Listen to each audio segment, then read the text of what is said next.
All right. So I will be, excuse the brevity, I've got a all day out of meetings with folks from out of town, but I didn't want to skip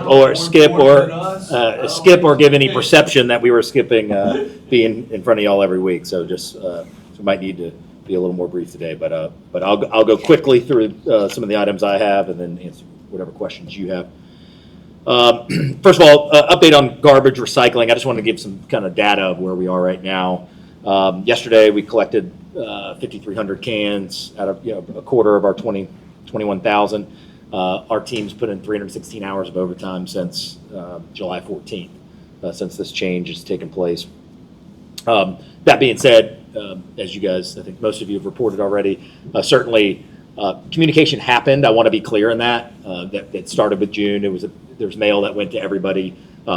Communication in this press conference, I believe I outlined some of that. But the fact is, it certainly wasn't up to something that I pay messaging and playing offense and messaging is something that I feel overall we've done a pretty good job of in these few years that we've been here, and it certainly wasn't up to my standard. So buck stops with me on that, and but I can tell you, we're out as we speak trying to handle that. What I've also learned is when you're trying to either communicate or execute with 21,000 houses, that I have not experienced yet where everything goes perfectly or swimmingly. But that, again, no excuse from us. The communication wasn't up to our standard. And certainly we're going to be learning from that. I have our team right now exploring what our options are in terms of a bill credit or something like that to all of our customers, because whether they got the message or they read the mail or they didn't read the mail, regardless of that, it wasn't up to our standard, and so we are looking into what the details of that will be in terms of bill credit. We just didn't want to rush something out that didn't make sense. So more to come. We'll definitely have an answer for you, if not by the end of this week, but next time I see you. We are cautiously optimistic about 1750 North Palafox, the site of the old medical center, getting that finally under contract. I believe it's been attempted for many, many years, and of course, if you've lived here long enough, you know that building is a considerable, really symbol of blight in our city. That's been, whether it's the many calls for service that we get there, someone's on the roof, someone's broken into the security fence. It really was purchased in 2016 and left for dead, and that has impacts on all of the surrounding neighborhoods, on the image of our city. We go in and we 2-lane North Palafox. You put a bike lane in, and going by an abandoned building that's been considered an afterthought. It's not exactly what you want to be biking to and from. So, I think it's been a kind of a symbol of blight, probably the largest symbol of commercial blight, I would say, in our city. So I've been working personally negotiating this with the out of state ownership group. And after we've really been in talks for months about this, and to purchase the 2.1 acres for $1.275 million. I want to qualify, there are a couple of things that we're waiting on.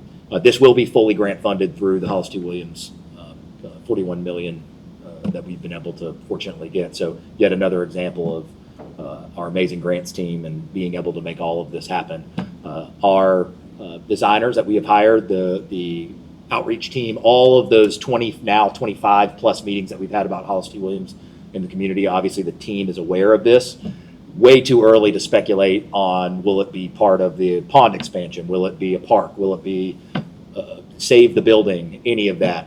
Obviously we have great concern that because of when the construction year it was built, that there's going to be some environmental issues, and we have a due diligence period. But as it sits today, we have an executed agreement from the seller. And of course, this all is pending council approval.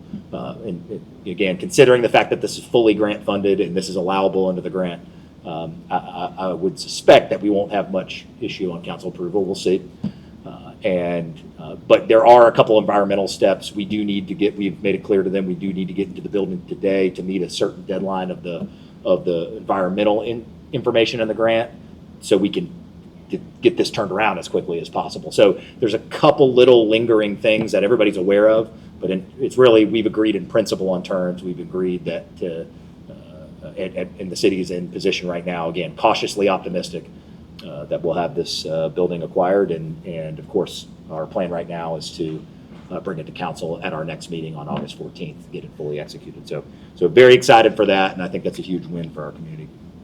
Did want to make you aware on the Motor Lodge, West Cervantes Street, I know y'all have asked a few questions about that. We did terminate that lease as I had told you guys we would with Smith and Hinsey. We had given them that lease that was contingent upon them getting tax credit projects. They applied for a couple, didn't get them. So now our plan, we're certainly 100% committed to bringing affordable housing to the site. That will happen.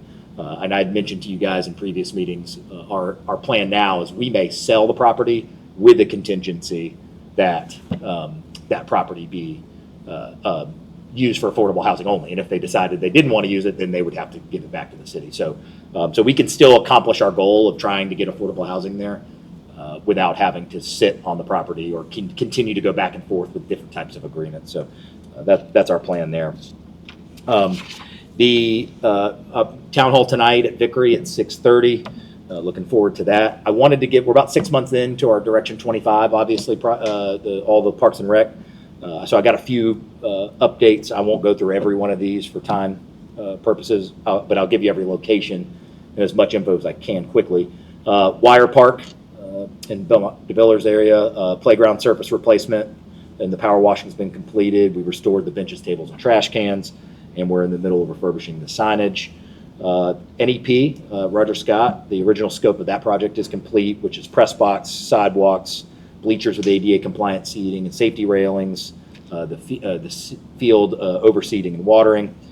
There is a purchase order out since July 8th on the shade structures at Roger Scott Tennis Center that weren't included in the initial scope of the construction. So we got these nice courts that you got to stand in the sun. And so when we got in, obviously that had started to take place before I was here. We wanted to correct that and find the funding to do it, so we did through Direction 25. Neely Park, we just wrapped up with the neighborhood there on 3 options to replace their 2 to 5-year-old playground. McGee Field, we're nearing completion with the goalpost being repainted, field overseeding, and that'll be ready to go for their football season this fall. Sanders Beach, the ADA kayak launch and park improvements were approved last week by City Council. Cobb Center structural repairs, you remember that's a big ticket item. We'd had a meeting there when we had figured out that we could save that building. Is the solicitation to bid is supposed to be released in the middle of August. So that will go out to bid. Remember, I think our rough estimate's about $1.7 million to help save the envelope of that building. All the glulam arches, that's not easy to do, and there's not a lot of people that know how to do it. But fortunately, unlike Malcolm Young, that was too far gone when I got here, we were able to save this building, and so we are still full steam ahead on keeping Cobb Center and getting all of that work done. And then lastly, the Fricker Resource Center we've had our programming meetings, remember, with Baptist Hospital. We have partners that are part of the $9.5 million grant. Baptist Hospital for their senior wellness services to be provided there. Career Source Escarosa for workforce development training room that will be included at Fricker. And our architects are working on conceptual design to present in the public meetings. There's a good segue. That first of that meeting is tomorrow night from 6:30 to 8 at Fricker. And the second meeting is Thursday, July 31st, both at Fricker. So you'll get to see some drawings. If you're interested in what's happening there in the neighborhood, please do your best to make those meetings. We'd love to hear from you. And we've got a great team on board, helping us get through that awesome project. And again, Fricker Center being now the largest single investment in a community center when completed in the history of the city. So very excited for that. I figured y'all may ask a question on DOGE requests. We've complied with all of those DOGE requests. Our finance department submitted that information this past Friday ahead of the July 21st deadline. As I sit here now, I'm not our finance director, but everything I understand is we don't suspect there to be any issues coming up from that. So that is everything I've got, and happy to take your questions. Well, let's go back to a subject I know you're ready for us to exhaust, and I've heard you about not wanting to. Oh, I thought you already had. Yeah. I have not heard this angle, and forgive me if you've expressed it, but we heard a little bit of the council meeting. When people are looking at your administration now, and Adrian is gone, and Lawrence Powell is gone, and now Eric Randall is gone, what would you say to people in the black community who are saying, I'm just not seeing the diversity in the administration that was there? and just doesn't feel good. How would you answer those concerns? Because I think they are seeping up. You're feeling it, right? Well, listen, it depends on how you define feeling. I'm not going to talk just specifically about that issue, but as many issues is speculation and feeling is anecdotal off of Facebook comments. Here's the reality inside this building. Inside this building, we've been crystal clear with no matter your age, no matter your gender, no matter your race, that we have clear expectations, and we are fully secure in the idea of across 18 city departments that we are crystal clear on what we expect, that we meet regularly to measure that. We roll back results of employee engagement surveys to every single employee that works here. And so none of that has changed since the first hour that I took my hand off the Bible and took this job. So I want to make that perfectly clear. So that's how we make decisions, is based on setting clear expectations. And if those expectations are met, there have been people of color that have been let go. There are white directors that have been let go. I have never, nor would I ever, and really even the insinuation is certainly offensive, that I would ever make a decision based on something like that. I think my track record in this community, period, both in and well before this, would speak otherwise. So someone reacting on social media to something that sounds controversial, and that's why I continue to say the reason I'm not getting into this issue is the insinuation that should I be coming up, if let's say I have an internal issue in any department, I'm not going to speak specifically about the police department. Would it be prudent for me to come up to a press conference and say, here are the results, everybody, and let me show you the comments, or let me show you how poor these particular departments are doing?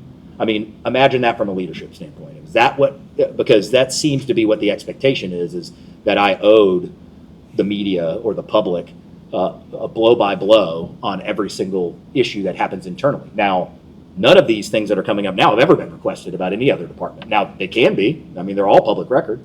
So I'm not going to continue to go back and forth about this particular issue is we've been crystal clear, like every department from the start, of what our expectations were. I've shared that with you to the level that I'm comfortable with respect to any way I would treat any department director, which is I give you the reasoning of why we did what we did. And I have too much respect for anybody that works here to feed the beast of speculation by the media or by social media comments that somehow would now try to embroil me with that I've got to stand up here with a piece of paper and say, let me tell you the sour points on any director. And I have too much respect for anybody that works here to do that to them. I'm not going to do it. Now, if the media pulls public records, I believe Channel 3's asked for body cam footage. Now, I've never seen a police chief wear a body cam, but if they run body cam footage and they've got questions about body cam footage, then great. If they have questions about the employee engagement numbers and what's happening, I can't promise I'll address every part of it, but I'm certainly open to that. What I'm not going to do is to continue to have a conversation or feel the temptation or pressure to say any more about the situation, given the respect that I have for Chief Randall or any department director that's left before this, black, white, male, female, young or old, is that I've given every person here the respect of even if it didn't work out, even if it was mutual. And I'm getting credit for people who had left on their own that people are saying that I had told them to leave. So there is some level of respect that if I were in a department director's shoes, I would expect from the leader of the city. And so that is my number one priority, is trying to be respectful of the 850 people who work here. So that's where I'm at. Again, I'm happy to, if there's new news, if there's something that in all of the public records requests that are coming in that doesn't seem right or you need clarification on, I'm happy to address those things. But I don't feel some legal right or need to have to come give a 50-point plan to everybody of exactly why I did what I did. I believe with conviction we've made the right decision. I believe with conviction we've communicated that extremely clearly to every department director. And so that's where I'm going to leave it. And again, you guys can ask any questions that you want, and I may or may not answer them. But I got too much respect for anybody who decides to take up the service of working in this city, that I am going to feel some insecurity that I need to come give every comment that's ever been made in 5 years about a department director. I don't feel the need to do that. If you guys feel the need to do that, then go ahead. But that's where I'm at. Mayor, looking at recycling, you said there's over 300 hours of overtime. What were those hours for? Well, I think there's a couple things going on. Obviously, there's recycling that's starting. That's not uncommon in any department when a big change is made, right? Is whether it's going back out and picking up one that got missed because routes changed. And listen, right now, we're going out and picking up cans that, remember, we may have communicated it in June and said yours is Thursday. Someone didn't see it, and they're calling and saying, hey, it's Friday, and no one picked up my can. So we're not saying, certainly, given we have to own it. If we didn't give, we may have said it, but not said it intensely enough, is how I would summarize it. So then we're going to eat it, we're going to own it, and we're going to come back out on Friday, even if we sent you the mail, even if we talked about it at a press conference, even if we put it on Facebook, so we're out putting out fires of all of these things, but again, we got no one to hold accountable except us. And so we're doing the best that we can. I can tell you, Daryl has done a great job of helping manage the overall overtime, and kind of getting us back in a much more standard setting. So that's been good. But listen, I think we had a lot of overtime when we picked up cans. I think we've had a lot of overtime. I think any type of massive change to 21,000 customers is going to merit. We kind of bake that in. We can't guess exactly how many hours, but we kind of know that type of stuff's going to happen. So about how many phone calls have y'all got?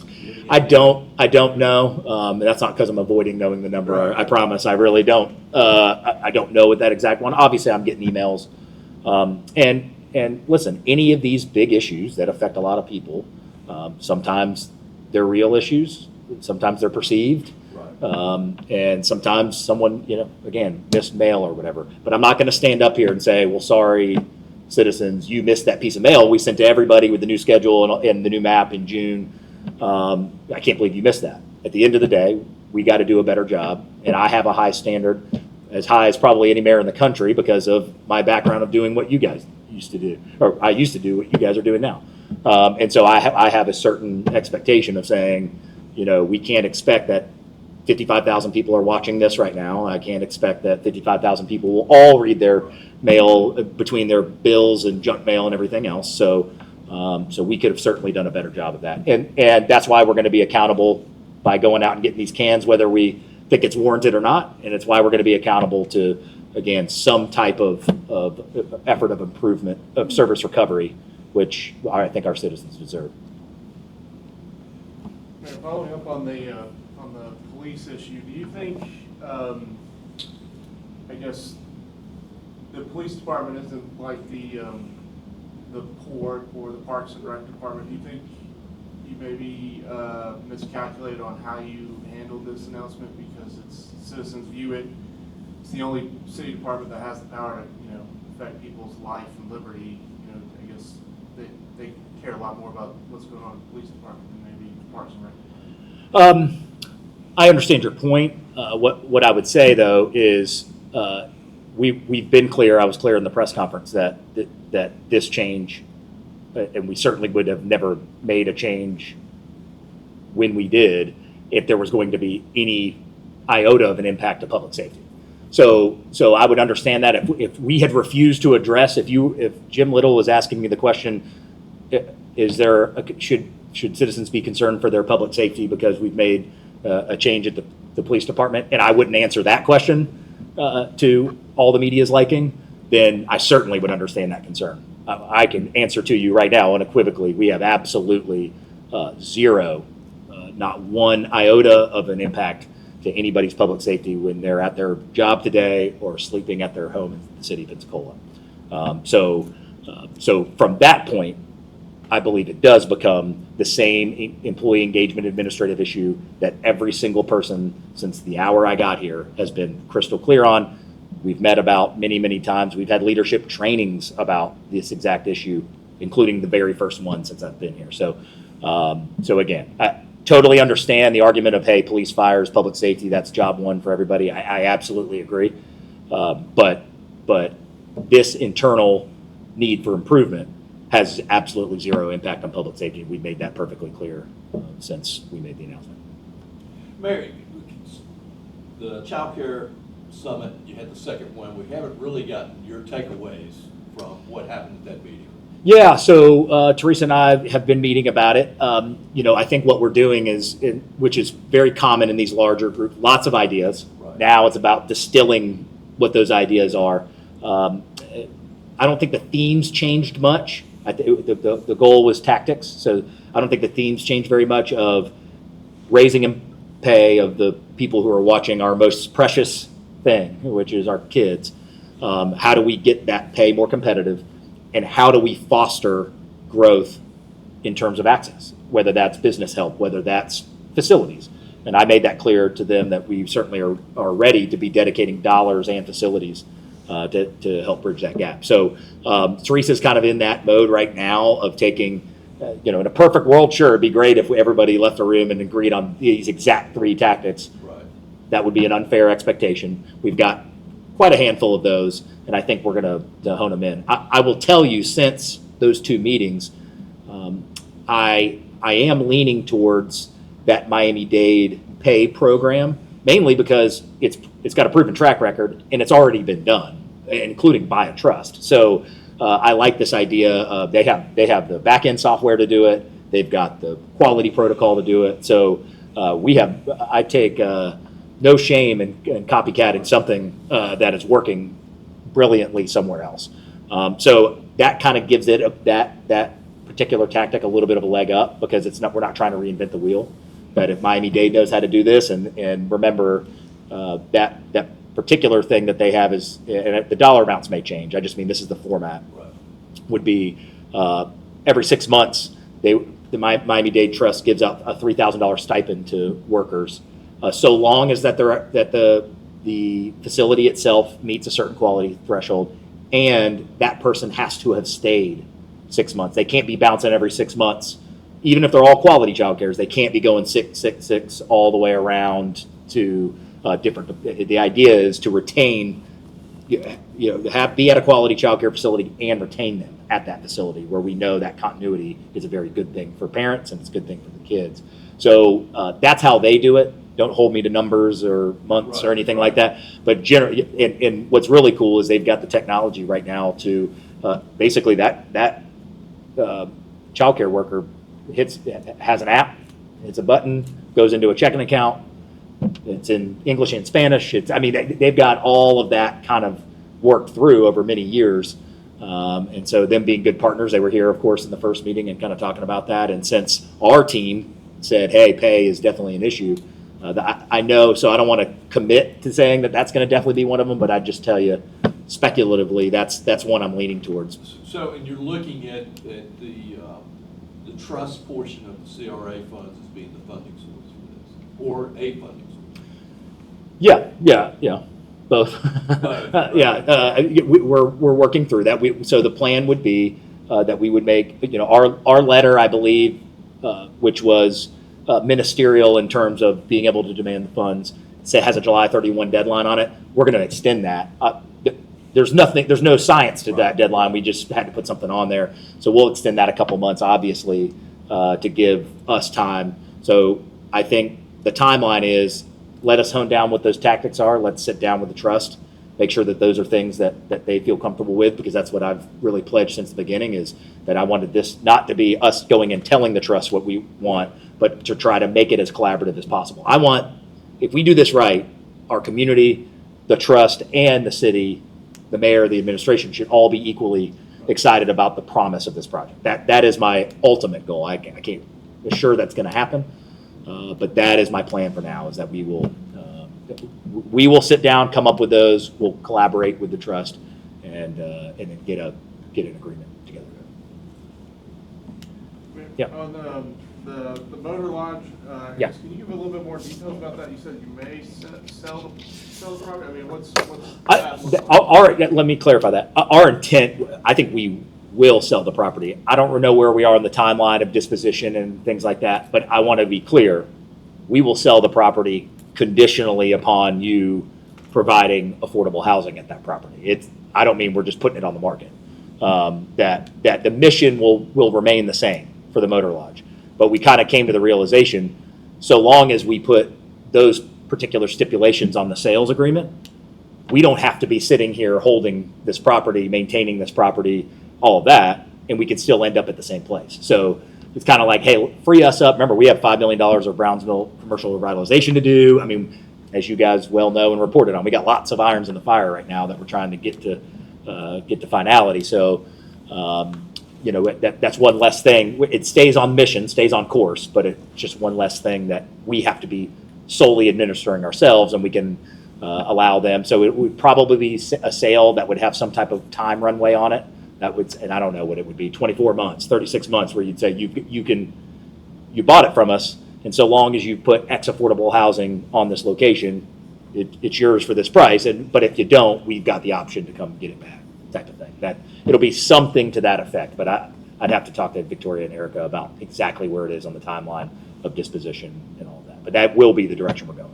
When do you expect that to come As soon as reasonable. Yeah. I mean, again, lots of irons in the fire in the city attorney's office too. So as soon as, so nothing's holding us up on it other than, the 50 other things we got going on. So we'll get that done as soon as reasonable. We're not waiting on till January, or there's no type of hindrance to that other than bandwidth. And then assuming it was built as affordable housing, would there be any kind of stipulation that it would have to stay affordable housing for like 30 years or something like that? Yeah, absolutely. Yeah. What that would look like, I don't know. The nice part is that's usually in this scale of project. So think about the two projects that are going on the Baptist campus. When you get these 4%, 9% tax credit deals, those stipulations are already built in anyway. And so the reason that these 9% deals are so competitive is because they really make a project pencil on their own. And the city has to come up with, so the 9% deal at Baptist, we put in $460,000, so there's some city skin in the game. So if that's why I believe a couple of years ago, I remember the numbers were, I think there were 46 applications in the state of Florida for the 9% tax deal, and 8 of them were awarded. So it's very, very competitive. The 4% deal, you need some more, all of the affordable housing developers will tell you, it doesn't have to come from the city, but you need other capital stacking to take place to kind of make that one pencil. But in both cases, it's got a lot of that language in there. So obviously, we would have some long-term assurance that stays affordable, but I think that probably will take care of itself in the sense that those won't even be built and be able to meet the asterisk, so to speak, of what we would have on the sales agreement without getting those tax credits.